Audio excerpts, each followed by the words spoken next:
देखिए, गुप्ता जी को मैं नहीं जानता, इसकी गारंटी। गुप्ता जी को ये दोनों पत्र कंपनी, और इसमें भी कोई शक की बात नहीं कि गुप्ता जी ने कहा था कि आधा एक घंटा जो हमको टाइम मिलेगा दे, लेकिन उसके बाद जो इन्होंने लाइब्रेरी को दिल से लगाया, इन्होंने फिर लाइब्रेरी को जीवंत कर दिया। आज सुबह ही हमारी कुछ बात हो रही थी, किसी काम को केस कर देंगे, हमने कर दिया, गेट बना दिया, गेट पर झंडा लगा दिया, घड़ी लगा दी, लेकिन वो झंडा मेंटेन रहे, वो घड़ी ठीक रहे, जो शेर लगाया है जो साफ सुथरा रहे, ये भी एक बहुत बड़ी जिम्मेदारी है। बनाना बहुत आसान काम है। आपको बताऊं कि गाजियाबाद में तारीफ के लायक काम क्यों किया आप लोगों ने, शो बताया। गाजियाबाद में 15 लाइब्रेरी एक साथ बनी, और आपको बताते हुए खुशी तो नहीं हो रही है, खुशी हो रहा है कि 15 में से 13 लाइब्रेरी खत्म हो गई, 1.5 हॉल बन गया, उसके अंदर राजनीतिक शिकार हो गया, स्थानीय व्यवस्था का राजनीतिक शुरुआत हो गया।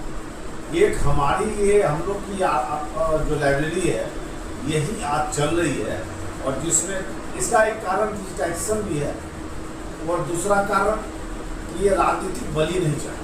जनरली होता कि जैसे संजय सिंह ने बनाया कोई चीज, तो जब संजय सिंह के विरोधी कभी गलती से जीत के आ गए तो वो उसको मारने की कोशिश करते थे कि मरी जाए तो ठीक है। लेकिन राय साहब ने एक बड़ी चतुराई दिखाई थी, मुझे वो काम बड़ा अच्छा लगा। उन्होंने परमानेंट ही सैनी कपूर को और सर को इसकी जिम्मेदारी सौंप दी, और वो भी आम सभा बैठक में पास करके सौंप दी कि अब अगर किसी को कुछ राजनीति करनी भी होगी तो उसको आम सभा में जाना पड़ेगा, और आम सभा में कोई चीज़ पास करना इतना आसान नहीं होता है जब कोई चीज़ सुचारू रूप से चल रहा हो। यही कारण था कि ये लाइब्रेरी कभी भी राजनीति का शिकार नहीं थी, कभी नहीं। और आपको आश्चर्य होगा, हमारी एक मैडम थी, वो यहाँ लाइब्रेरी थी, हमने भी बैठने से एक मना कर दिया। अरे वो तो लड़ाई होती थी। उसके बाद जाके हमने ये निर्णय लिया कि इसका भविष्य, इसका मतलब राजनीतिकरण होने वाला है। और अगर बाइट में हम देखने भी आ जाए तो सूचना चली जाती थी, संजय सिंह भी आ जाए थे लाइब्रेरी, जो व्यक्ति बनाया उसी के लिए सोच शुरू हो जाती थी।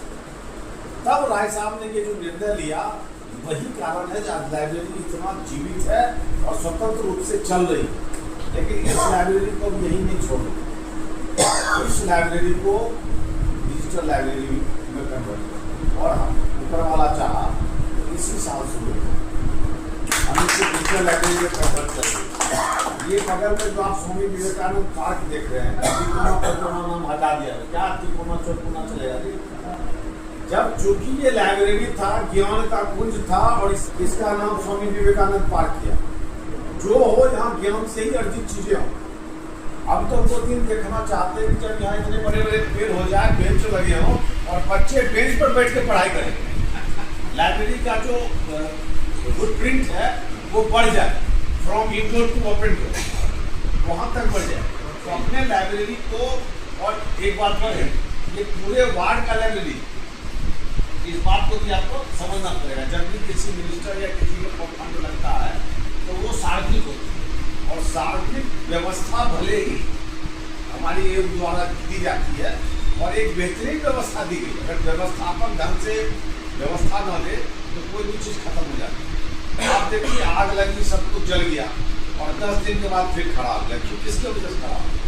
स्वाभाविक है, पॉजिटिव एक्सेसिव है, विचार पॉजिटिव है, उसकी वजह से हम समझते हैं कि इसको और ऊंचाई तक ले जाना है, और इसकी जो पुनर्जन्म की कहानी है ढंग से लिखी जाएगी। इसको पूरा डिजिटाइजेशन करना है, इसको बौद्ध के उस जमाने में लेकर चलना है जहाँ लोग पेड़ पौधे के बीच में पढ़ते लिखते थे, प्राकृतिक छटाओं के बीच में पढ़ते थे, और तब उनके मन के अंदर जो बातें जाती थी वही लक्ष्य लेके करना है।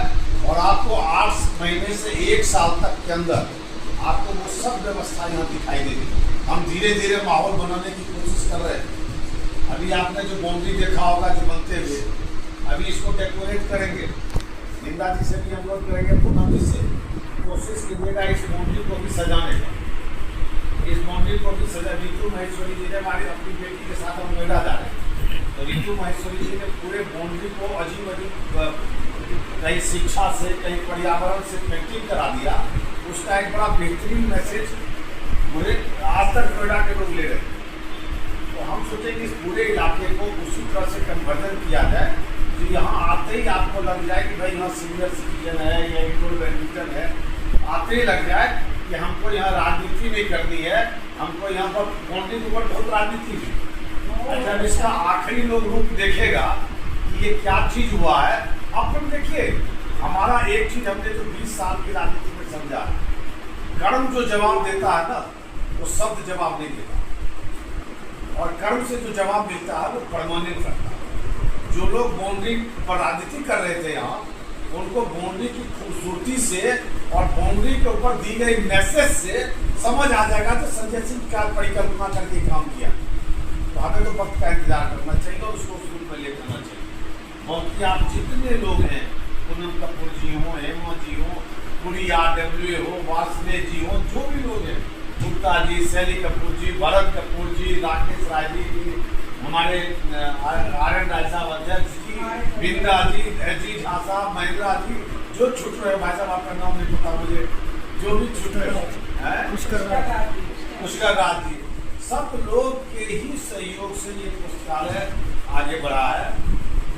और यकीन मानिए इसको उस ऊंचाई तक ले जाना है कि हर आदमी को फक्र हो, जैसे हमारा मंदिर प्रभु का मंदिर है तो ये सरस्वती मंदिर का स्वरूप होना चाहिए।